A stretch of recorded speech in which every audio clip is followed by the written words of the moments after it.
राख से उठती औरत कराची के करीब एक मोहल्ले में फरजाना बीबी रहती थीं। उनकी जिंदगी बहुत सादा थी।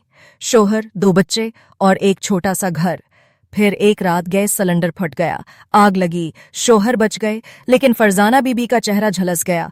महीनों अस्पताल में रहें।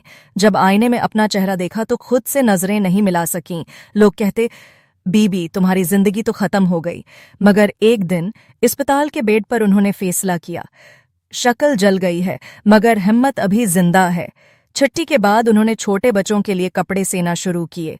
आहिस्ता आहिस्ता मोहल्ले की औरतें आने लगीं। फिर एक दिन किसी ने कहा, बीबी आपके कपड़ों में अजीब सा सुकून है।